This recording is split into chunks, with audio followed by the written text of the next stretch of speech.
And this is one of my favourites, a comforting smoky bacon, sweet corn and potato soup. Thrifty for me is about ingredients that are in the cupboard.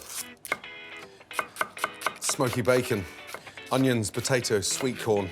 It's amazing how cheap the ingredients are that go into this. Get your bacon and just cut into nice chunks. I want these nice bite-sized pieces. Smoky, chunky, and just absolutely delicious. It's almost like an American corn chowder. Potatoes give it starch, thickness. Sweet corn gives it that glossy, delicious flavour. A couple of Baileys. They're always hanging around. If they're not in your cupboard, they're on someone's drive, so ask to borrow them. They are so powerful, and it goes brilliantly well with the onions and the bacon. Bay leaves in. A couple of potatoes. It's incredible how far you can stretch something out, especially when you bulk it with potatoes. Slice them and dice them. Nice and chunky. Soups are a fantastic way to use up leftover veg or meat that might otherwise go to waste. And if you make it in bulk, freeze it in individual portions and save on lunches throughout the week. So you can see already how hearty and robust the soup is. It's a delicious combination. Onions, bacon, potatoes, and now some fresh leeks. Open up the leek into 4. Give that a nice wash. Leeks often have soil left in their tops, so it's important to clean them thoroughly. Start sweating that down. We haven't even got the corn in there yet, and already it's looking and smelling incredible. Add salt, but remember, you've got bacon in there, which is salty, so proceed with caution. Really important to sweat those potatoes off. I love getting that flavour from the smoky bacon in with the potatoes. Now, once the leek is sweated off, cream corn. A popular side dish in the States, cream corn is made from fresh, frozen, or even tinned corn, cooked with onion, butter and cream, and can be bought ready-made. That starts to give the foundation to the soup. After the cream corn, add the sweet corn. Then, your stock. Don't flood the soup. Just bring the stock to underneath the ingredients. You can always add. It's very difficult to take away.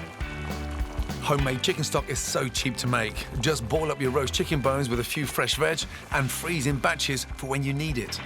Lighten the load with a touch of milk. That gives a really nice, bright colour. Now bring that up to the boil. Turn it down and let it simmer for 12 to 15 minutes. As it cooks slowly, the starch thickens the soup, the bacon renders, and that leek, onion, starts to puree, and the corn just shines. OK, next we're going to make the American cheese biscuits. In the UK, they're known as scones, but in America, they're called biscuits. First, put plain flour into a sieve. Add baking powder and sift both into a bowl. Next, add some salt, pepper, and grated mature cheddar cheese. Mix the dry ingredients, then make a well in the centre. Pour in double cream and gently combine with a wooden spoon. Turn your dough out onto a floured surface and knead for a few seconds only. If you overwork it, your cheese biscuits won't rise. Roll out your dough to about 2 centimetres thick and cut into 4 centimetre round biscuits. Place well apart on a lined baking sheet and leave to rest on the tray for about 10 minutes. Then brush the top of each biscuit with melted butter and bake for about 30 minutes at 160 degrees C in a preheated oven. When your cheese biscuits are well risen and a beautiful golden brown, remove. Deliciously Moorish, served hot or cold. Time to dole out my thrifty lunch. I always like to leave a soup to stand or rest. It looks richer, gets rid of all the stock. I like to have 2/3 ingredient, 1/3 of the stock, so it looks like a nice, delicious, chunky soup. Into the bowl.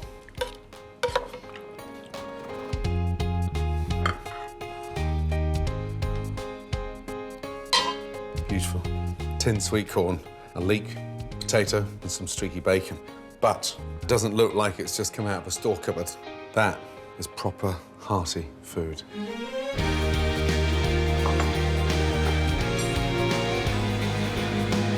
served with my American-style cheese biscuits, this thrifty lunch may have been made on a shoestring, but without an ounce of compromise on freshness and flavour.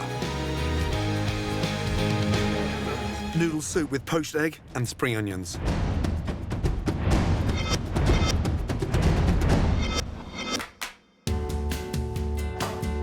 Add miso paste to boiling water. Japanese miso has a wonderful, deep, savoury richness and is brilliant in soups. Grate in fresh ginger. Add dry shiitake mushrooms that have been soaked in water.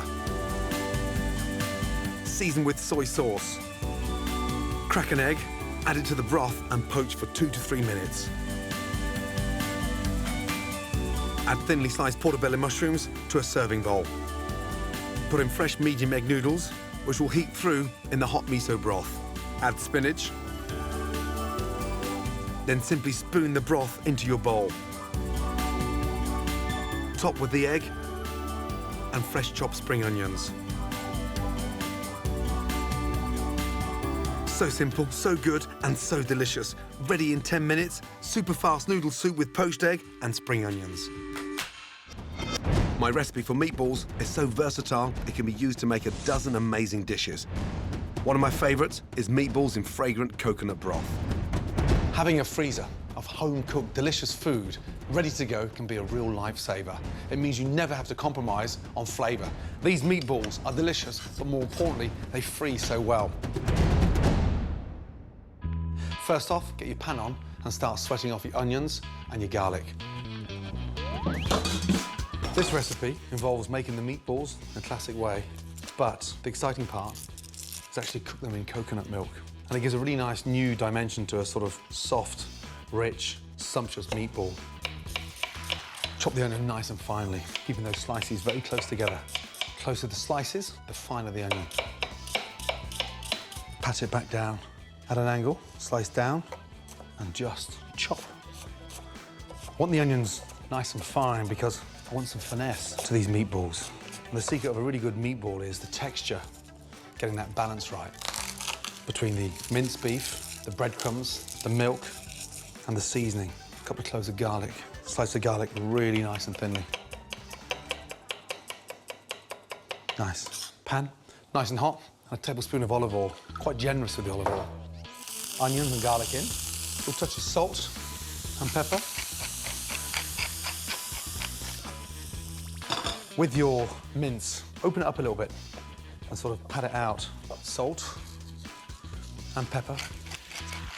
For me, a good meatball is all about the softness, the texture of that rich beef and the way it sort of melts in your mouth. You can colour it on the outside, but you want it nice and soft and sort of rich in the centre.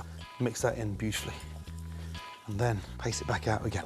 I've got some really nice dried chilli flakes. I'm going to season the onions with the chilli flakes. Chilli flakes in. Cook that out for 2 minutes. I'm going to add some milk.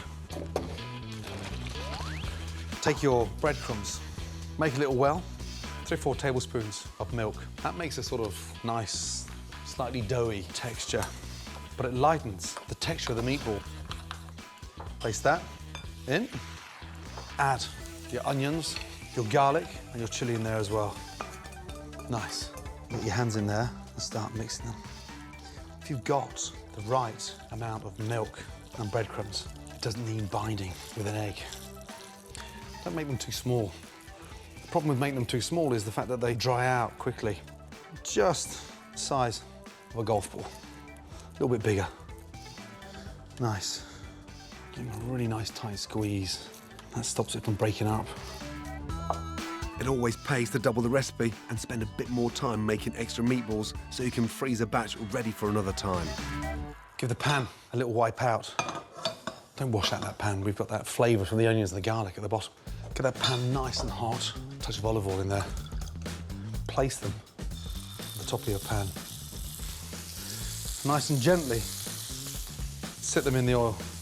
Get a palette knife and go underneath them and just sort of tilt the pan and let the pan cook the back of the meatball. We're going to add some heat. Coriander seeds, slightly spicy and peppery, just to give a really nice flavour to the coconut milk. In. Next, some cardamom seeds, 3 or 4 onto the board. Knife on. In. A little touch of turmeric into the centre of the pan. That's going to give it a really nice, spicy flavour. A little pinch of cinnamon. All the time you're doing this, those meatballs are just getting tastier and tastier. A couple of dried chilies, let them infuse in that oil. And then some lemongrass. Just take the back of your knife and sort of beat it down. That starts to release all that lovely sort of fragrance. It's like someone's just let off the most amazing fragrant air freshener. In with the lemongrass. And finally, some fresh ginger. Just peel and slice, nice and thinly. Time now to turn them over and let the other half for a wonderful flavour.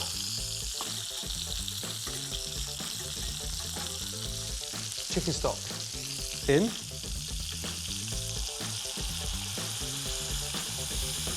Bring the stock up to the boil, turn the gas up, and then add the coconut milk.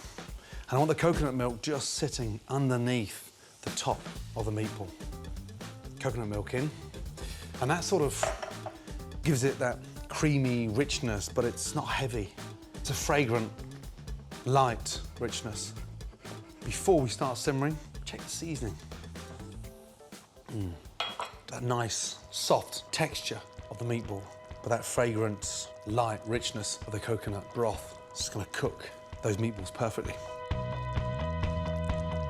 Bring the broth up to the boil, then simmer gently for 8 to 10 minutes.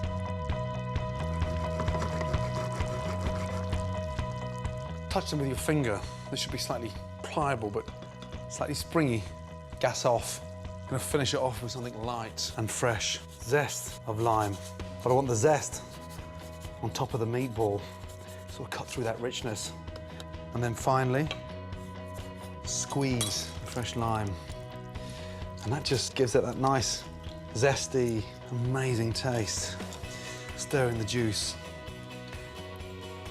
It's got that kick and that vibrant taste. Now, the exciting part. When you come to serve it, be generous with that coconut broth. Tilt the pan. Get a good couple of ladles of the broth in. Meatballs. And that is a very delicious way of eating a old-fashioned meatball and bringing it into the 21st century. And they're just as good cooked from frozen as well.